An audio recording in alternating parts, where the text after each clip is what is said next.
March 12, 1945. The war was almost over, but for one small German village, the worst moment was about to begin. Rain poured down, turning the ground to thick mud, smoke from burning homes filled the air, and the sound of engines echoed in the distance. From the top of his tank, Lieutenant William Carr saw something that froze his blood: women and children trapped on the road, and behind them hidden guns waiting to fire. Then, over the radio, came a clear command: hold your fire. Carr looked at the civilians. He knew one pull of the trigger could break orders, but also save them all. What would you do? Obey the rules or save innocent lives? This is the true story of one soldier's choice that changed everything. Stay with me till the end, and if you love real untold stories from World War II, hit subscribe, like the video, and let's begin this incredible journey. The spring of 1945 came with cold rain and fear. Western Germany was breaking apart, but battles still burned across its small villages. Roads were mud, rivers were high, and every ruined barn could hide a gun. For the men of the U.S. 2nd Armored Division, nicknamed Hell on Wheels, it was a strange time. Victory was close, yet danger waited in every quiet field. Lieutenant William Carr sat inside his M4 Sherman tank. The smell of diesel filled the air, mixed with wet soil and the faint smoke of burned houses. His crew joked less now. They had learned that peace could be more deadly than battle. When it's too quiet, his gunner Thomas Reed once said, that's when someone's watching. The order from headquarters was clear: hold your fire unless fired upon. Too many civilians were trapped between the lines. American tanks had sometimes destroyed enemy positions that later turned out to be farmhouses with families hiding inside. Commanders wanted no more mistakes. Recon units would confirm targets first. Patience, they said, saved lives. Carr understood. In February alone, reports showed that nearly 10,000 German civilians had been caught in crossfire near the Rhine. The new rules aimed to stop that. Every shell, every bullet had to be justified. But out in the rain and confusion, rules could feel like riddles. That morning, his column rolled through a stretch of farmland near a place locals called Kolstad, just another small village on the map. The tanks moved slowly, their treads crushing soft earth, engines growling like trapped animals.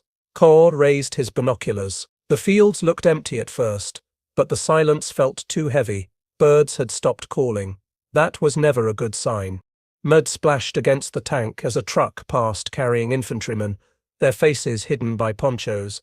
A young soldier shouted something about seeing movement near the ridge, but the wind carried his voice away. Carr lowered his binoculars. Keep eyes open, he said quietly into the radio. The crew followed the order, scanning ditches, tree lines, and roof gaps for any sign of metal or movement. Every shadow looked dangerous. The gunner adjusted his scope. Nothing but rubble and fog, he said. Still, Carr's instinct said otherwise. He had learned to trust them during months of fighting from France to the German border. The ground told stories. If you watched a line of fresh mud where boots had dragged, a fence cut clean through, or the faint shine of glass where no window should be. Rain ticked on the steel turret like fingers on a drum. Carr thought of the order again: hold fire. Simple words that could mean safety or disaster. He remembered a briefing at Division HQ, where a colonel had said, the war's almost over. Let's not win it by killing the wrong people. The words made sense then. Out here, they felt far away. As they reached the next rise, the world seemed to shrink into grey mist. In the distance, a cluster of roofs showed through the haze, the edge of Kolstad. Carr's driver slowed the tank to a crawl. The men stayed quiet, listening to the soft clatter of rain on metal. Then, through the periscope, Carr saw a small figure stumble in the mud, a child, maybe 2 or 3 years old. A woman ran after him, calling words he couldn't hear. Around them, a group of villagers moved toward the open field, guided by 2 men in dark coats. Carr frowned. Civilians walking toward an open area in front of a ruined wall. It didn't fit. The map said no German units were nearby. Raikkonen had cleared this zone, but his gut twisted. Something about the way the 2 men moved, too calm, too sure, reminded him of soldiers, not farmers. He spoke softly into the intercom. "Gunner, glass that wall, 10:00 thid clock, behind the wagon." Reed adjusted the sight, squinted, then froze. "Sir, I Seb got movement. Shiny barrel, looks like an MG-42. Carr felt his chest tighten. The MG-42, the fastest machine gun in the war. It could fire over 1,200 rounds a minute, enough to tear through a dozen people in seconds, and it was pointed at the same villagers moving through the rain. He switched to the company channel, Bravo 4 to command. Possible enemy position near Kalstad. Civilians in the open, request permission to engage. Static crackled, then the calm voice of a major replied, "Negative, Bravo 4. Do not fire. Raycon confirms friendly zone. Hold your fire." Carr stared through the mist again. The toddler had fallen. The woman bent to lift him. The dark-coated men stepped back behind the wall. The MG-42 shifted slightly. The radio repeated, "Hold your fire."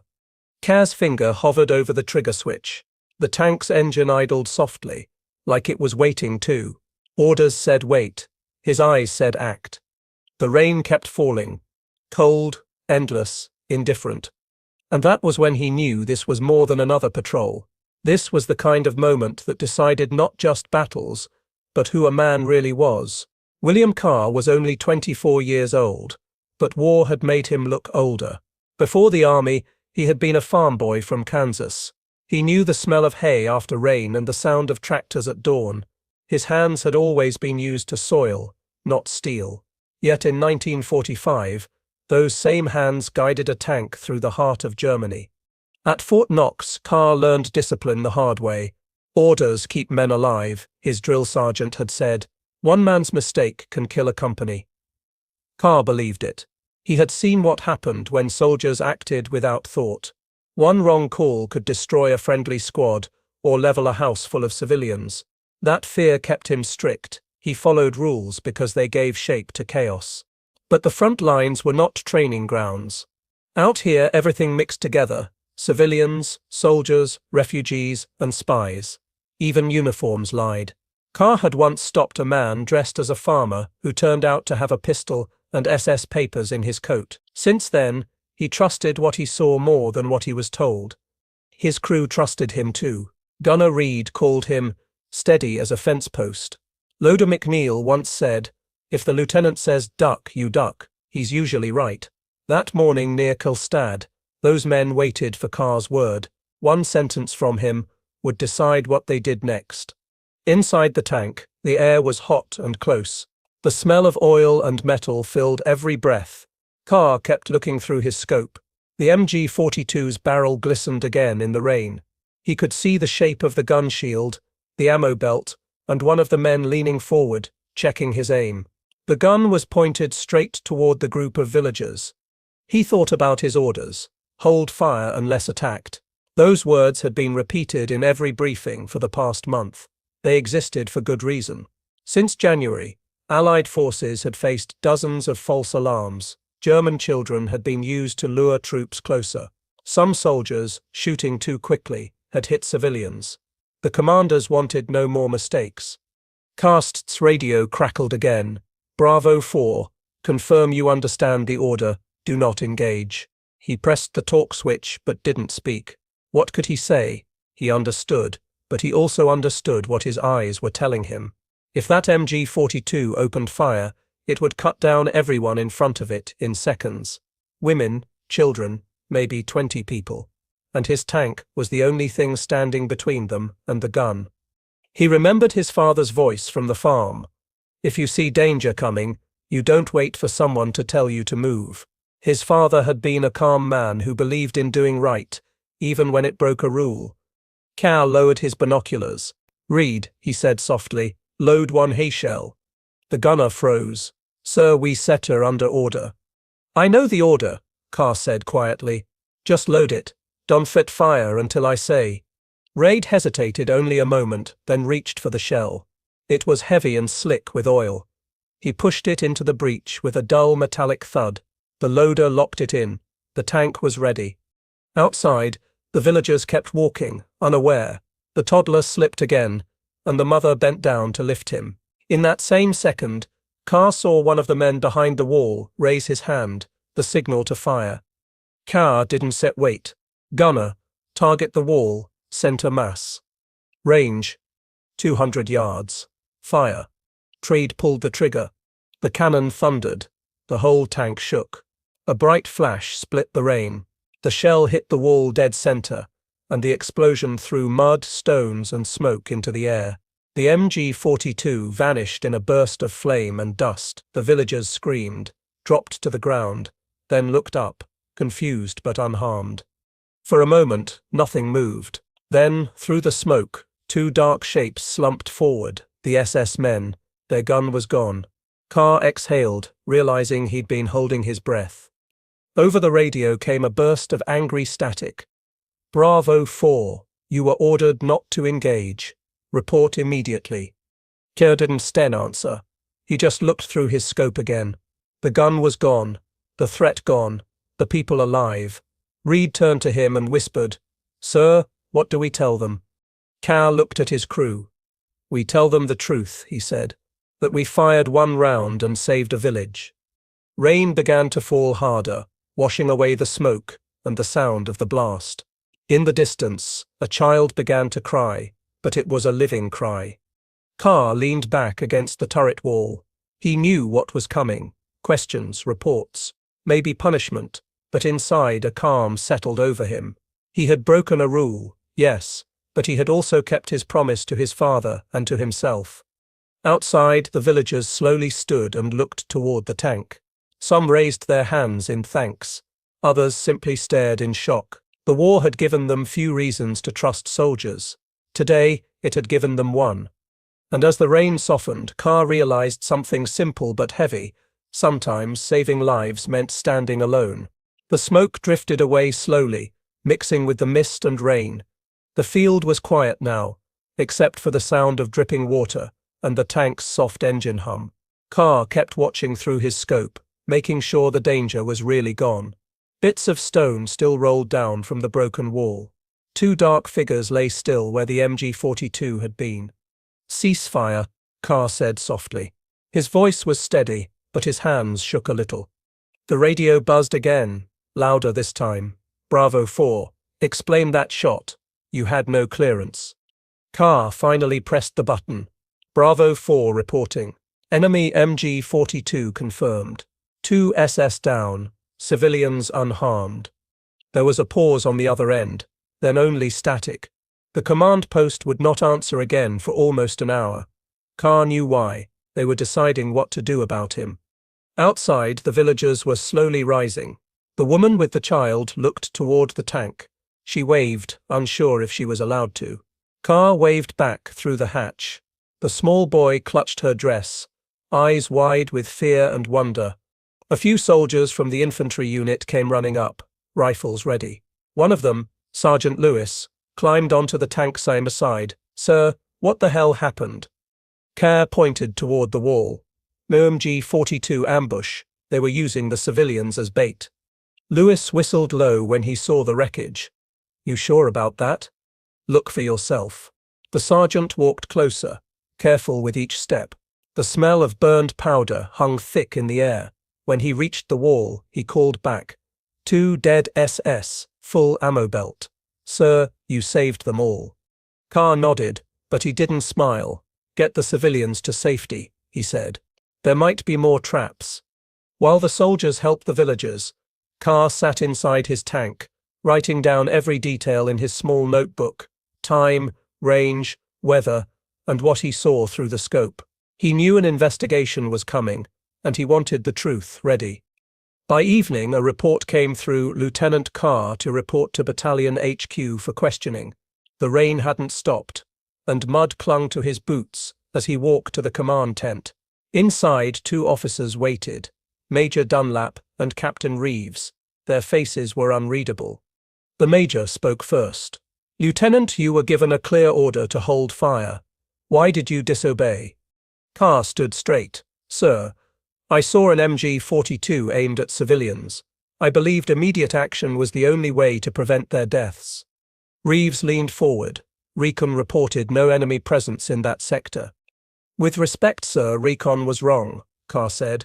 We found 2 Waffen-SS soldiers, full ammunition and a set of field wires leading into the nearby house. The officers looked at each other. Dunlap tapped his pencil. You understand that disobeying a direct order can lead to court-martial. Carr didn't flinch. Yes, sir, but I rather face a court than bury 20 villagers. For a long moment, no one spoke. Outside, thunder rolled across the sky. Finally, the major sighed. We send a team to confirm your story. They did. And what they found changed everything. The next day, the recon team returned with photos. Behind the wall were 2 bodies in SS uniforms, the MG-42, and boxes of ammunition marked 7.92 mm. Inside a nearby cellar, they found a set of explosives wired to blow once the civilians reached the center of the field. It was meant to be a trap, to kill the civilians and blame the Americans. When Major Dunlap read the report, he didn't say anything for a long time. Then he closed the folder and looked up at Carr. You saved them, he said quietly. You were right. Carr nodded. Thank you, sir. The major leaned back. You still get a note in your record. Command doesn't sit like officers who think too much. He gave a small smile. But the villagers, they still remember. Later that day, Carr's tank crew returned to Karlstad. The rain had stopped, and the sun was breaking through thin clouds. Villagers came out with bread, milk, and small flowers. One boy, maybe 8 or 9, ran up to Carr and handed him a folded piece of paper. Inside was a simple drawing, a tank, 2 figures behind it, and the words Danke, Americana. Carr kept that drawing for the rest of his life. That night his crew ate quietly beside the tank. The war was still raging farther east, but for this small corner of Germany, it felt over. McNeil, the loader, looked up from his rations. Sir, you think they'll ever tell this story back home? Carr smiled faintly. Probably not, he said, but that sip's all right. The people here will remember, and that sip's enough. He looked toward the village, where the last light of day touched the wet roofs. Somewhere inside, a family was alive because of one decision. And as darkness settled over the fields, Carr understood something deeper, that sometimes the hardest battles weren't fought with guns, but with conscience. The next morning, the air smelled fresh after the rain. The sun rose slowly over the hills, lighting up the broken houses and muddy road. Carr stood beside his tank, holding a cup of black coffee. The village was waking up, chickens clucked, and smoke rose from small chimneys. It almost felt peaceful again. McNeil walked up, still half asleep. Sir, orders came from HQ. We start moving east tomorrow. Carr nodded. Did they say where? Near the Elbe River, I think. Rumors say the Russians are close. Carr didn't answer. He looked toward the villagers. They were rebuilding a fence, fixing windows, trying to make life normal again. The woman from yesterday came over with a basket of bread. She smiled shyly and held it out. For you, she said, in broken English. Carr took it gently. Thank you, he said. You safe now. She nodded. Because you shoot. Carr smiled a little, but his eyes were tired. Because we had to. The woman placed her hand on her heart. Good man, she whispered, then walked away. When she left, McNeil spoke quietly. Sir, you think we ever get home soon? Carr looked at the road stretching east. Soon, maybe, but not today. Later, a jeep arrived from headquarters. Inside sat Captain Reeves, the same officer who had questioned Carr the night before. He stepped out and saluted. Lieutenant Carr, he said, I got news from command. Carr straightened. Yes, sir. Reeves opened a folder. Your action yesterday, it's been reviewed. Officially, it's listed as the initiative under fire. Not disobedience. Carr blinked. So I not being charged. Reeves shook his head. No, you being recommended for a commendation. McNeil grinned. That means a medal, right, sir? Reeves smiled slightly. It means command finally learned to read your reports. Carr felt relief, but he didn't celebrate. He just said, Thank you, Captain. Reeves closed the folder. You did good work, Lieutenant. But remember, sometimes doing the right thing will still get you in trouble. You handled it well." As the jeep drove off, Carr looked back at his tank, heavy, scratched, and covered in mud. It had survived dozens of battles, and so had his men, but every fight left a mark that no medal could cover.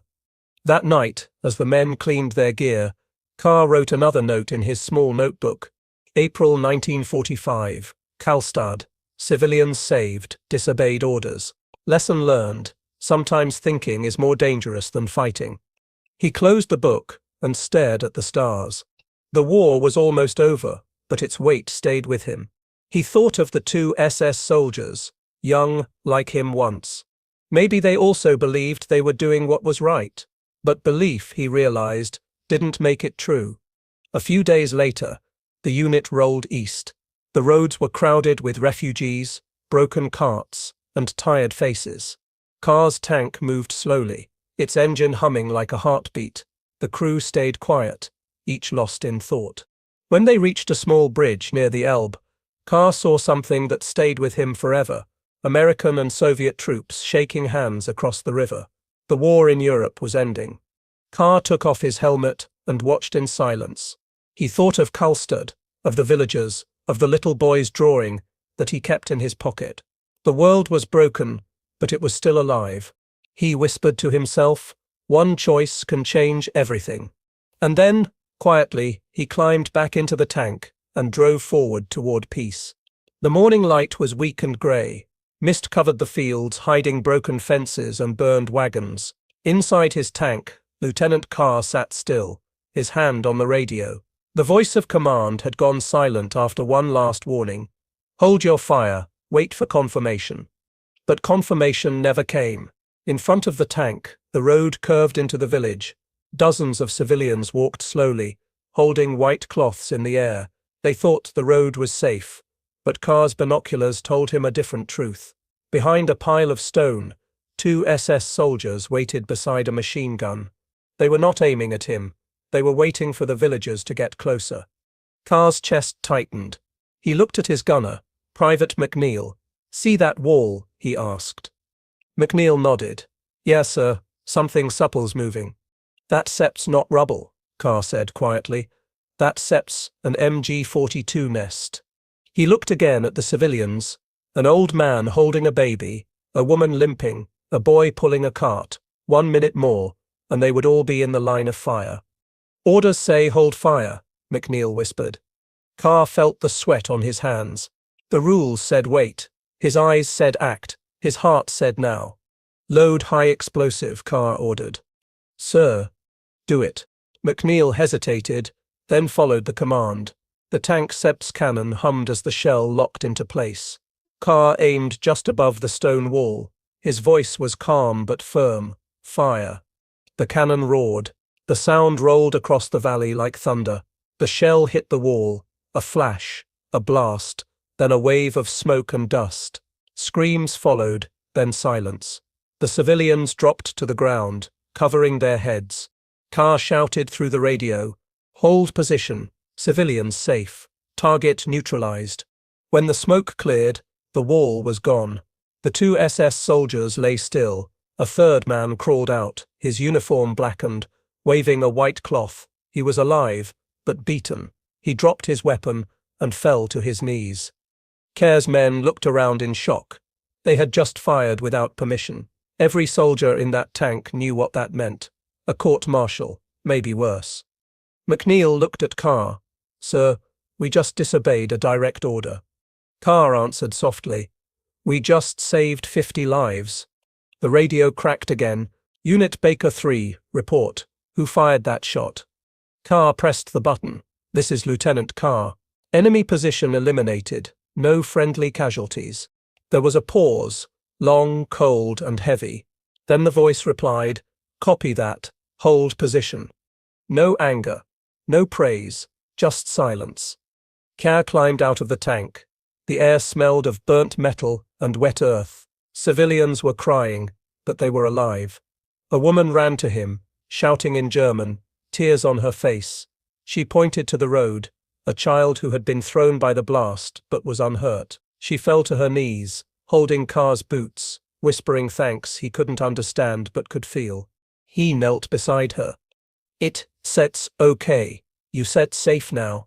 Behind him, McNeil said quietly, "Sir, command sit's not gonna like this." Carr looked at the ruined wall. "No," he said, "but history might." Hours later, the battalion commander arrived in a jeep. Colonel Anders was a tall, tired man who had seen too many villages like this. He stepped out, looked at the destruction, then at Carr. "Did you fire without orders, Lieutenant?" "Yes, sir," Carr said. "Why?" "Because they were about to fire on civilians." Anders studied him for a long moment. "And you pal sure?" Carr pointed toward the wreckage.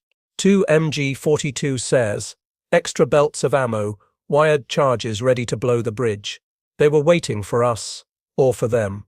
The colonel walked closer, saw the German weapons, then turned back. His voice was quiet. "Sometimes the book says one thing, the field says another. Get your men cleaned up. We set talk later." Carr saluted. The colonel didn't return it. He simply climbed back into his jeep and drove away. That night, the men slept inside their tank. The rain had started again, soft and steady. McNeil spoke from the turret. "Sir, you think they sell court-martial you?" Carr didn't set answer at first. Then he said, "Maybe, but if they do I set sleep fine." McNeil chuckled. "You mean you still sleep in the tank, like always?" Carr smiled faintly. "Yeah, maybe both." The next day, the villagers buried the SS soldiers near the wall. Carr helped dig. He didn't see enemies, just men who made a different choice. When he was done, the old woman handed him a small wooden cross. "For peace," she said. He nodded. "For peace." Carr didn't know it yet, but the report of that single cannon shot would travel up the chain of command, sparking arguments, questions, and eventually a change in how orders were understood. Sometimes, thinking wasn't defiance. It was duty. And for the people of Kolstad, that thought had meant life. 2 days later, a courier jeep rolled into the muddy camp with a letter marked, "You are gent. Command review." The paper inside was short but clear. "Lieutenant William Carr, report for inquiry regarding unauthorized engagement." Carr folded the paper and said quietly, "Well, I guess the bill has come due." His men said nothing. They respected him, and every one of them knew he had done the right thing. But the army worked on rules, not feelings. The hearing was held in a nearby town that had been half destroyed by bombing. The old city hall now served as the temporary command center. Inside, maps covered the walls, radios buzzed, and tired officers argued over reports. The air smelled of cigarette smoke, coffee, and damp uniforms. Carr stood in front of 3 officers sitting behind a wooden table: Colonel Anders, a staff judge, and a logistics officer. Anders looked at him carefully. "Lieutenant Carr," he began, "you understand why you stir here?" "Yes, sir." "State your reason for firing without confirmation." Carr stood tall. "Sir, I saw enemy soldiers preparing to open fire on unarmed civilians. Waiting for confirmation would have meant their deaths. I acted to protect them." The logistics officer leaned forward. "You had no visual confirmation from another unit?" "No, sir. Only my own eyes and binoculars." The staff judge scribbled notes. "And you admit to disobeying a direct command from division radio?" "Yes, sir, I do." The room went quiet for a moment. The colonel tapped his pen, then nodded toward a soldier standing by the door. "Bring in the witnesses." 2 local villagers entered, the woman who had given Carr bread and an old man who had helped bury the SS soldiers. They looked nervous but calm. A translator stood beside them. The colonel said, "Ask them what happened." The translator spoke in German, and the woman answered, her voice trembling. She pointed to Carr. "He saved us," she said. "The Germans told us to walk down the road. They said the Americans would not shoot if we were in front. We did not know there was a gun behind us." Her words echoed softly in the room. The old man nodded. "He fired once. Then there was silence. If he had waited, we would be dead." The officers exchanged looks. The judge wrote more notes, slower this time. Then Colonel Anders said, "Lieutenant, your men's statements confirm this version." We also sent a recon team to the site. He opened a folder and spread out photos. 2 MG42 size, a destroyed ammo box, tripwire for explosives, and a map showing German fallback routes through the village. Your judgment was correct. Kerr exhaled quietly but kept his posture straight. Thank you, sir. The colonel looked up. But still, you broke a rule. Kerr nodded. Yes, sir, I did, and I fell accept any consequence. The colonel set down his pen. Sometimes, Lieutenant, the hardest thing about command is knowing when a rule should bend. In this case, it bent toward mercy. He signed the paper and said, You are cleared of all charges. Your action is to be noted as désensionned, under fire. Kerr saluted. Sir, I was just doing my duty. Anders shook his head slightly. No, Lieutenant, you did more than duty, you thought. Outside, Kerr stepped into the cold air. The village bells were ringing in the distance. A sound that hadn't been heard there in months. He could see children running in the street again, playing near the same road that had nearly become their grave. McNeil met him near the jeep. So, what happened, sir? Kerr smiled faintly. They called it initiative. McNeil grinned. That says army talk for day. You got lucky. Kerr laughed softly. Maybe. Or maybe it means they finally saw what mattered. That evening, back in camp, the men sat around a small fire. Someone had found a harmonica, and they played a slow tune. The smell of coffee mixed with smoke, and for the first time in weeks, the soldiers seemed relaxed. Kerr sat quietly, writing in his small notebook. His entry was short. Disobedience turned to understanding. The rulebook didn't save them, thought did. Orders can win battles, but only judgment can save lives. He closed the notebook and stared into the flames. The faces of the villagers, the old man, the child, they all floated in his mind. He wondered how many other officers were facing the same test somewhere tonight, choosing between command and conscience. Later, a letter arrived from headquarters. It said he would receive a commendation for exceptional judgment in hostile conditions. There was no ceremony, no medals, just a few lines on a piece of paper. Kerr folded it and tucked it inside his pocket next to the child's drawing. War, he thought, had rules, but humanity had none. Sometimes the only compass left was the heart. The next morning, when the first light touched the village roofs, Kerr climbed onto his tank. The steel was cold under his hands. He looked east, toward the roads that led deeper into Germany. His crew waited for his word. Mount up, he said. Let's finish this.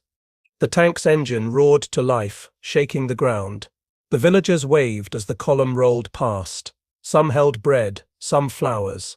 Kerr saluted them with a quiet nod. He didn't need thanks. The sound of laughter from the children was more than enough. The war was ending, but the memory of it never left the small German village of Karlstad. The people there remembered the day when death had almost reached them, and the American tank that had stopped it. For them, Lieutenant William Kerr was not just a soldier, he was a savior.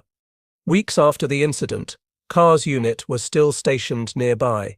The fighting had slowed, and the days were spent repairing roads, clearing mines, and helping refugees. The soldiers finally had time to breathe, and to see what the war had truly left behind. Whole families had no homes, fields were burned, children played with empty bullet shells instead of toys. Kerr often walked through the village without his helmet. The people would greet him with smiles, small nods, or shy waves. The woman who had once given him bread now brought him warm soup every few days. For the man who stopped the guns, she said in simple English. One afternoon, the local schoolteacher, an older man named Herr Bauer, came to the American camp carrying a small wooden box. Inside was a hand-carved plaque with words burned into the wood. To the man who fired to save. He handed it to Kerr and said, "The children made this. We cannot pay you, but we can remember you." Kerr was silent for a moment. "Tell them I thank them, but tell them it wasn't set just me. It was all of us." Herr Bauer smiled kindly. "Maybe, but you pulled the trigger." Kerr touched the rough wood, feeling every carved letter. "Then tell them," he said quietly, "that one day they still be the ones who choose what said's right." That night, as the men gathered for dinner, McNeil teased, "You sat famous now, sir, hero of Colstead." Carr smiled a little. Heroes don't sons get mud on their boots this often. But inside, he felt something new, not pride, but peace. For months, the war had been about destruction. Now, at least once, it was about life. As spring turned to early summer, the Allied armies pushed deeper into Germany. One morning, a message arrived: prepare for redeployment east. Colstead will be handed over to local authority. The news spread quickly. The villagers gathered outside the church. When Carr's tank rolled by for the last time, the townspeople came out to say goodbye. Children waved flags made from torn sheets. The woman with the bread stood at the front, holding flowers. As Carr climbed down from the tank, the crowd fell quiet. Her boa stepped forward and said, "We will never forget you." Carr took a deep breath. "Take care of each other," he said. "Build something better than what was destroyed." Then, from the crowd, little Hans, the same boy who once drew the tank on paper, ran forward and hugged Carr's leg. "Don't go," he said in a trembling voice. Carr bent down and placed a small patch from his uniform in the boy Sepp's hand. "Here," he said, "you keep this. When you see it, remember that one good choice can change everything." The boy nodded, eyes full of tears. Carr stood, gave a final salute, and climbed back onto the Sherman. The tank rumbled forward, leaving behind only tracks in the dirt, and a village that would remember him for generations. Years later, in 1958, a letter arrived at Carr Semmit's small Kansas home. It was written in neat handwriting, postmarked from Germany. The letter read, "Dear Lieutenant Carr, I am Hans, the boy from Colstead. Our village has rebuilt. The church bells ring again, and the fields are green. Every year, on the day you saved us, we light candles by the old stone road. My mother says you gave us back our lives. Please know that we never forgot. You are part of our history." Carr sat at his kitchen table, reading the words again and again. He smiled and wiped his eyes. He took the small wooden plaque from his shelf and placed the letter beside it. In that moment, he felt the war lift from his shoulders just a little. He wrote back to Hans that same evening, "Dear Hans, I am glad your village is alive and full of hope. You and your family gave me something too, a reason to believe that even in war, people can choose kindness. Never forget that." Decades passed. Carr rarely spoke of the war, even to his family. But each year, on March 12th, he took a quiet drive to a nearby hill overlooking the Kansas plains. There, he would sit with his old notebook and read his own words. Sometimes thinking is more dangerous than fighting, but if thinking saves lives, think. He would smile softly and whisper, "For Colstead." When he died years later, his daughter found the wooden plaque and the letter from Hans among his things. She sent them back to Germany. Today, both rest inside a small museum in Colstead, beside a photo of a young American lieutenant standing next to his tank. Beneath the photo, a simple line reads, "He disobeyed and saved us all." The sound of those words, "He disobeyed and saved us all," became the heartbeat of Colstead's story. It reminded everyone who heard it that courage doesn't always follow orders. Sometimes it challenges them. And in that quiet truth, Lieutenant William Carr lived on, not as a soldier of war, but as a soldier of conscience. Long after the guns fell silent, Lieutenant William Carr's story continued to travel, told by veterans, whispered in classrooms, written in small-town papers that honored forgotten heroes. But more than medals or titles, it was the meaning behind his choice that lived on. People often asked, why did he risk his career to break an order? Carr's answer, whenever he gave one, was simple. Because orders are written by men, but compassion that comes from something higher. In 1965, 2 decades after the end of World War II, a journalist interviewed him for a local radio program. The interviewer, a young man just out of college, asked, "Lieutenant, if you had to make the same choice again, to fire against command, would you still do it?"